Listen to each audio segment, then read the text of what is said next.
Good morning, madam. Morning.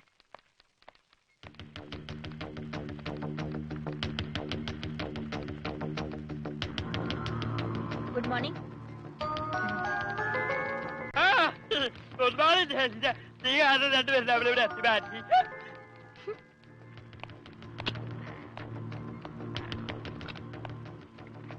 ഭയ്യ അവന് വീട്ടിലെ പണി തന്നെ പോരെ? ആർക്ക്? ആ പൊട്ടന്. വീട്ടിലെ പണിക്ക് ആള് കുറവാ. ഇവിടെ ഈ രണ്ട് നാവും നന്നാല് കാതുമുള്ള ആളുകൾ ചെയ്തിട്ട് ശരിയാകാത്ത പണി അവൻ ചെയ്താൽ ശരിയാവോ? നിനക്കറിയില്ല, അവൻ മിടുക്കനാ. ഇവിടെയുള്ള ആരേക്കാളും മിടുക്കൻ.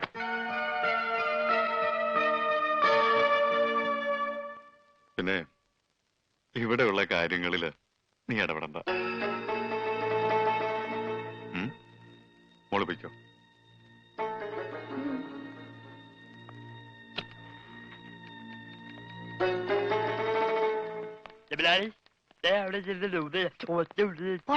നീ പൊടി.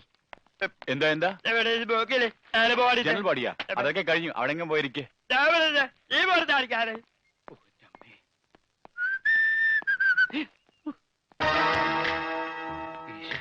ഇയാളെന്താ ഇവിടെ?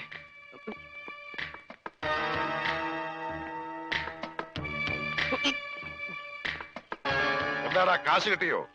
ഇല്ല, ഇതുവരെ കിട്ടിയില്ല. അല്ലെങ്കിലും നീ വിചാരിച്ചാൽ കിട്ടുകയില്ല. ആ ഏരിയയിൽ നിന്ന് ബിസിനസ് ഏൽപ്പിച്ചപ്പോഴേ അത് പൊട്ടി. ആ ഉണ്ണി എന്ന് പറഞ്ഞവൻ നാവിട്ടടിച്ച ആരും വീഴും. ഈ ഞാനും വീണു. പക്ഷെ കാശ് പോയത് എന്റെയാ. അവൻ വെള്ളത്തിൽ ചാടിച്ചെത്തുന്നോ ഇൻഷുറൻസ് തുക കിട്ടുമെന്നോ ഒക്കെ നീ പറഞ്ഞല്ലോ.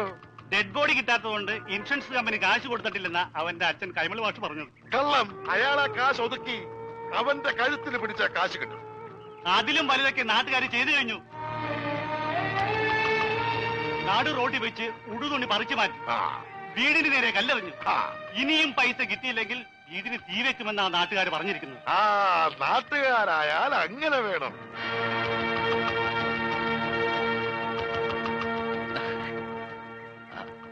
ആരാത്? ദൈവമേ, ഈ ചെക്കന്റെ ബോഡി കിട്ടുന്നവരെ മനസ്സിന് സ്വസ്ഥതയില്ല. അതെ, ഞാൻ മണിന്ദർ സിംഗിന്റെ മകളാ, കരിഷ്മ. ഇപ്പൊ ഒരാളുടെ കാര്യം പറഞ്ഞില്ലേ, ഒരു ഉണ്ണി. എന്താ? എനിക്ക് അവനെ കുറിച്ച് എല്ലാം അറിയണം. അവൻ ജീവിച്ചിരുന്നപ്പോഴേ ഒരു മുങ്ങൽ വിദഗ്ധനായിരുന്നു. മരിച്ചു കഴിഞ്ഞ ആ ഡെഡ് ബോഡിയെങ്കിലും കിട്ടിയിരുന്നെങ്കിൽ ഞങ്ങൾ കുറെ പേര് രക്ഷപ്പെട്ടേനെ. അതെങ്ങനെയാ? അവന്റെ ബോഡി അതും മുങ്ങി. അവന്റെ ഫോട്ടോ എന്തെങ്കിലും കിട്ടാൻ മാർഗമുണ്ടോ? എവിടെയെങ്കിലും ഡെഡ് ബോഡി കണ്ടാൽ അപ്പൊ ഒത്തു നോക്കാൻ വേണ്ടി കൂടെ കൊണ്ട് നടക്കുക.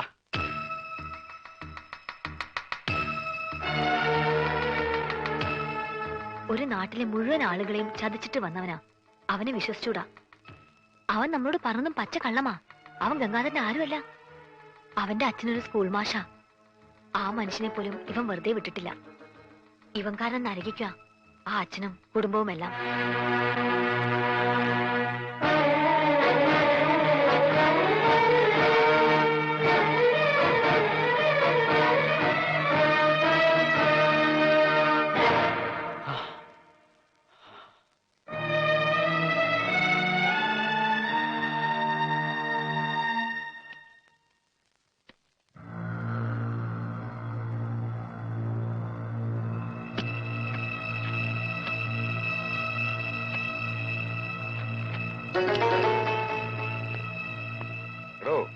നമുക്ക് ഈ പണം 5 മണിക്ക് മുമ്പ് റാവുത്തറിഞ്ഞിന്റെ കയ്യിലെത്തിക്കണം. ഇല്ലെങ്കിൽ നാളെ നമ്മുടെ ട്രാവൽസിനോടുന്ന വണ്ടികൾക്കൊന്നും പെർമിറ്റ് ഉണ്ടാവില്ല. അല്ല, ഞാനിത് ആരോടാ പറയണേ?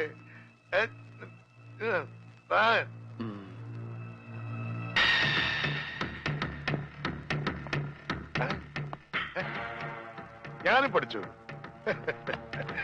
ഇത്ര ഈസിയാണ്.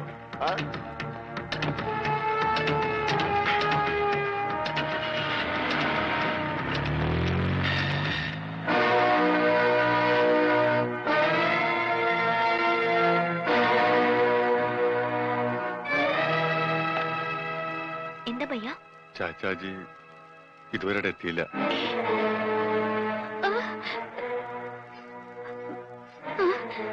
അന്വേഷിക്കാം. നിങ്ങൾ പേടിക്കൊന്നും വേണ്ട, ചാച്ചാജി വരും. കൂടെ പോയിരിക്കുന്നത് ഗംഗാധരൻ കൊണ്ടയാക്കിയ ചെക്കനാ. ഇത്രയും പണവും ഉണ്ട്. അവൻ എന്തെങ്കിലും അവനെ കുറിച്ച് അങ്ങനെ ഒന്നും സംശയിക്കണ്ട. അവൻ ചതിക്കും. ചതിയനവൻ പണത്തിന് വേണ്ടി എന്തും ചെയ്യും. എനിക്കറിയാം, അതുകൊണ്ടാ പറയുന്നത്. വേഗം എന്തെങ്കിലും ചെയ്യണം.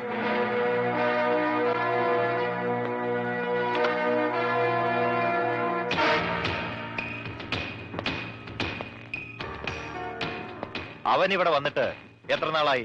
2-3 മാസമായി കാണും.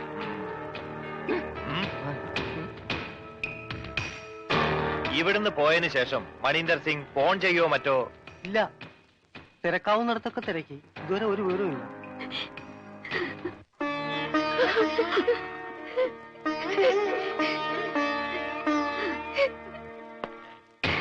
സാർ, സ്റ്റേഷനിൽ നിന്നോ?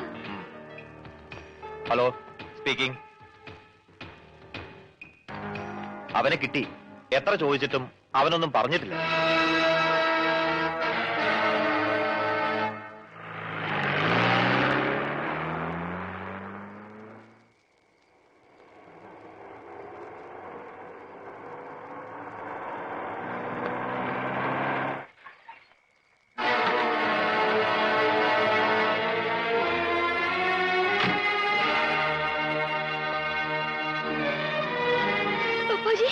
എനിക്കൊന്നുമില്ല, മോളിങ്ങനെ വിഷമിക്കാതെ.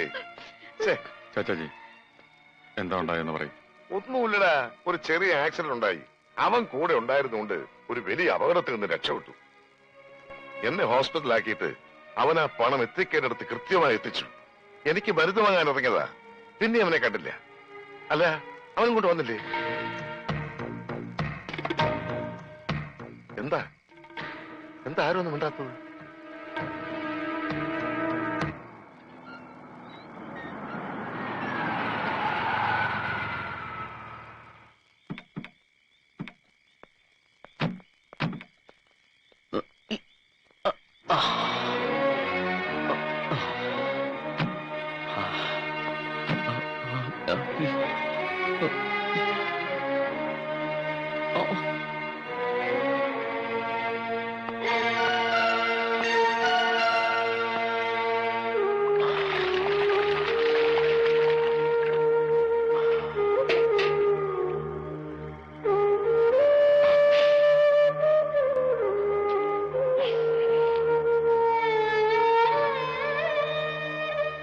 അത് കാണാതായപ്പോ ഞങ്ങള് വിചാരിച്ചു കട്ടിട്ട് പോയി കളഞ്ഞു എന്നല്ലേ.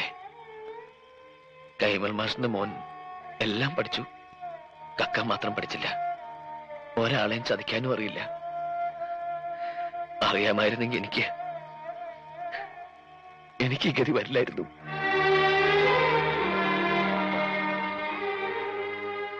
എന്റെ വീടിന് എല്ലാവരും ചേർന്ന് തീ വെക്കും മുമ്പ് എനിക്ക് അവിടെ എത്തിയേ പറ്റൂ. ഒറ്റയ്ക്ക് പോവാനും പറ്റില്ല, ആരെങ്കിലും കൊണ്ട് എത്തിക്കണം. ജീവനോടെ ഞാനവിടെ ചെന്നിട്ടൊരു കാര്യമില്ലേ. ഇൻഷുറൻസ് തുക കിട്ടണമെങ്കിൽ എന്റെ ശവം അവിടെ കിട്ടണം. ഇതൊരു 2ാം ജന്മമായിരുന്നു.